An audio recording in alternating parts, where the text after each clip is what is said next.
ईश्वर द्वारा ली गई परीक्षा को समाप्त करने के 6 गुप्त तरीके। हर हर महादेव।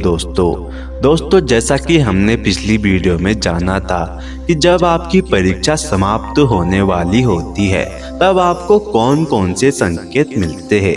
लेकिन दोस्तों बहुत से लोग उन सारी परीक्षाओं से गुजर चुके होते हैं, लेकिन फिर भी उनकी परीक्षा समाप्त नहीं हुई होती है। जब ईश्वर आपकी परीक्षा लेते हैं तो कई बार आपके साथ ऐसा होता है कि सब कुछ करने के बावजूद भी, बहुत मेहनत करने के बाद भी आपको सफलता नहीं मिलती। आपके जीवन में दुखों की हद पार हो जाती है। आप बहुत मुश्किल दौर से गुजर रहे होते हैं। हर कोई आपका साथ छोड़ देता है और आप अकेले पड़ जाते हो। यह सब ईश्वर की ही परीक्षाएं होती है।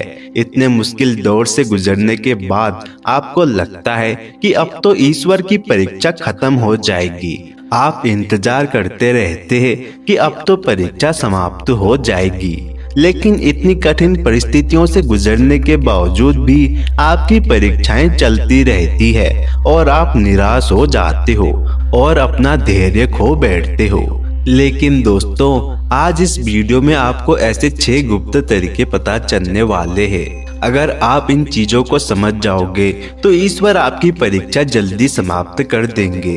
दोस्तों वीडियो को शुरू करने से पहले कमेंट में हर हर महादेव जरूर लिखें ताकि उनकी कृपा आप पर बनी रहे। पहला तरीका है अकेलेपन की ताकत को समझें।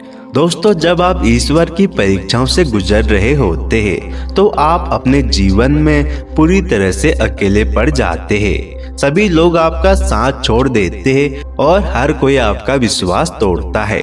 लोग आपका मजाक बनाते हैं और आपको किसी से भी कोई उम्मीद नहीं रहती।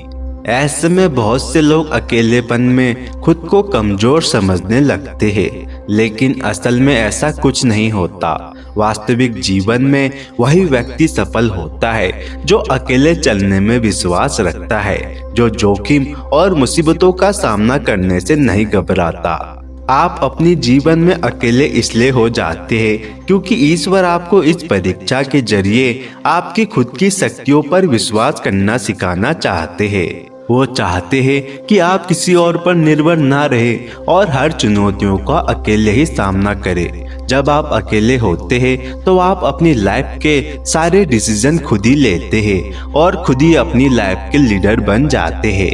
इस परीक्षा में वही लोग पास होते हैं जो अकेलेपन की ताकत को समझ पाते हैं। यह आपके जीवन का सबसे महत्वपूर्ण समय होता है जब आपको स्वयं का ज्ञान होना शुरू हो जाता है। आप खुद के साथ ही सबसे ज्यादा समय बिताना शुरू कर देते हैं और आप एक आत्मनिर्भर इंसान बन जाते हैं।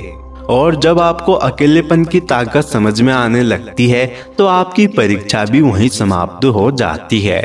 दूसरा तरीका है ईश्वर पर पूरा विश्वास करें। जब किसी व्यक्ति के जीवन में मुश्किल दौर आता है तो ज्यादातर लोगों का ईश्वर पर से विश्वास डगमगाने लगता है। उनको लगने लगता है कि ईश्वर जैसा कुछ नहीं होता और वो ईश्वर की भक्ति करना छोड़ देते हैं, उनकी पूजा करना छोड़ देते हैं और उन पर विश्वास करना छोड़ देते हैं। लेकिन दोस्तों यही वह दौर होता है जहाँ से आपकी असली परीक्षा शुरू होती है।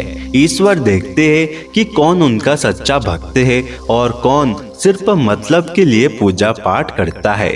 कठिन परिस्थितियों में कौन कौन गलत राह में चले जाते हैं और कौन अपने धर्म के मार्ग को नहीं छोड़ते। जो लोग इन परिस्थितियों को सहन नहीं कर पाते हैं और बुरे कर्म करने लग जाते हैं वो लोग ईश्वर की परीक्षा में फेल हो जाते हैं। लेकिन जो पास होते हैं वो हमेशा खुद पर और ईश्वर पर भरोसा रखते हैं। चाहे कितनी भी बुरी परिस्थिति क्यों ना आ जाए वो हमेशा धैर्य के साथ काम लेते हैं और अपने मन को शांत रखने की कोशिश करते हैं। इसलिए आप भी हमेशा ईश्वर पर विश्वास रखें क्योंकि वो कभी किसी के साथ अन्याय नहीं करते। जो भी होता है उसमें कहीं न कहीं आपका हित छुपा होता है। आप भविष्य को नहीं देख सकते, इसलिए आप उनकी लीला नहीं समझ पाते हैं। अगर आपको इस परीक्षा में पास होना है तो आपका ईश्वर पर से विश्वास कभी नहीं डगमगाना चाहिए और हमेशा अच्छे कर्म करने चाहिए। तीसरा तरीका है अपने जीवन के उद्देश्य को समझे। दोस्तों, ईश्वर आपकी परीक्षा तब तक लेते हैं जब तक आप अपने जीवन का असली उद्देश्य को नहीं समझ लेते, जब तक आपको यह ज्ञान नहीं हो जाता कि आपका जन्म किस मकसद के लिए हुआ है। और यह सब चीजें आपके तब समझ में आती है जब आप अपने अंदर झांकने लगते हैं, जब आप अपने भीतर की आवाज को सुनना शुरू कर देते हैं। तब आपके जीवन का असली मकसद दिखने लगता है। आपके मन में यह सवाल उठने लगता है कि आखिर मैं यहाँ क्यों आया हूँ। यही समय होता है जब आप अपने भीतर उतरते हैं और मकसद के बीच अंकुरित होते हैं और आपको अपने जीवन का असली उद्देश्य समझ में आने लगता है। चौथा तरीका है अच्छे समय की वैल्यू को समझे। दोस्तों, ईश्वर द्वारा ली गई परीक्षा में आप बुरे वक्त से इसलिए गुजरते हैं ताकि आप अच्छे समय की वैल्यू को समझ सके। ईश्वर आपसे चाहते हैं कि जो भी आपको मिले आप उसकी वैल्यू करना सीखे, आप उसका गलत उपयोग ना करें। और मनुष्य किसी चीज की वैल्यू तब करता है जब वो चीज उससे दूर होती है।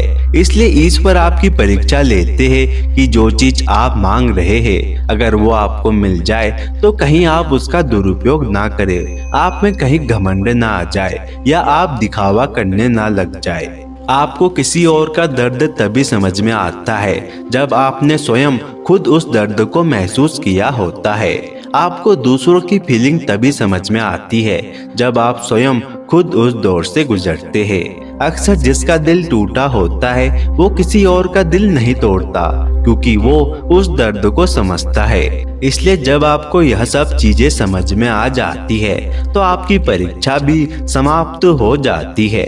पांचवा तरीका है हमेशा अपने आप को मजबूत समझे। दोस्तों, ईश्वर द्वारा ली गई परीक्षा आपके शारीरिक और मानसिक विकास को बढ़ा रही है। जब ईश्वर अपने भक्तों को कुछ खास देना चाहते हैं तो उससे पहले उसे बहुत कठिन परीक्षा का सामना करना पड़ता है ताकि वो उस खास चीज के काबिल बन सके और उसमें उसे संभालने की क्षमता आ सके। दुख जब भी आता है आपको पहले से ज्यादा मजबूत और बेहतर बनाकर जाता है।